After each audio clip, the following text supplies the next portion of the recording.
Sur cette vidéo, je vais vous montrer comment on se sert du rapporteur circulaire pour mesurer la valeur d'un angle. Donc sur notre rapporteur circulaire, on va avoir besoin de repérer la petite croix ici au centre du rapporteur. On va avoir besoin du segment qui est ici et puis des flèches qui vont nous indiquer le sens de l'angle. Je vous laisse prendre votre rapporteur, repérer ces trois éléments dessus. Une fois qu'on a repéré ces éléments, on va pouvoir mesurer la valeur d'un angle avec les graduations qui sont indiquées tout autour, qui sont en degrés. On a ici le 0 degré qui nous indique.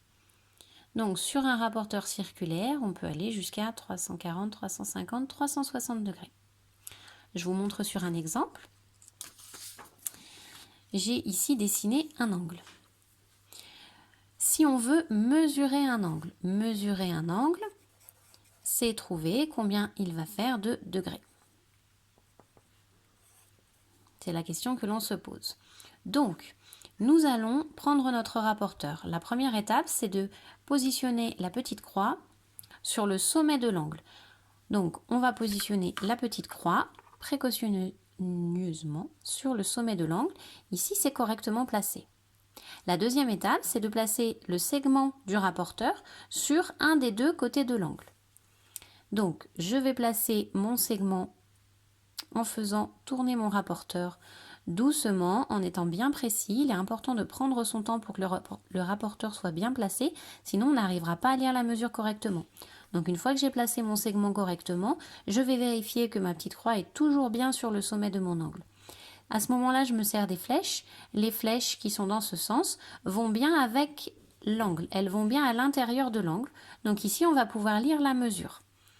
Je vais vérifier, je suis sur 0 degré. Pour mesurer mon angle, on tourne, on tourne, on tourne, on tourne, on tourne.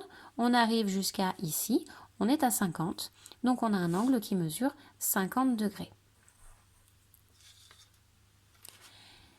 Juste une précision au niveau des flèches. Si on avait mis notre segment sur l'autre côté, ici j'ai mon segment du rapporteur qui est positionné sur l'autre côté de l'angle, j'ai la petite croix qui est bien sur le sommet. En revanche, les flèches, elles ne sont pas du tout à l'intérieur de l'angle. Mon angle, il est de ce côté, les flèches, elles vont de l'autre côté. Donc ici, on a un rapporteur qui n'est pas bien positionné et il faudra bien le mettre sur le deuxième côté. Voilà. On reconnaît un angle aigu. On l'avait vu quand il a été dessiné. Donc on a un angle qui mesure 50 degrés, c'est bien plus petit qu'un angle droit, ça correspond à notre angle aigu. À vous d'essayer.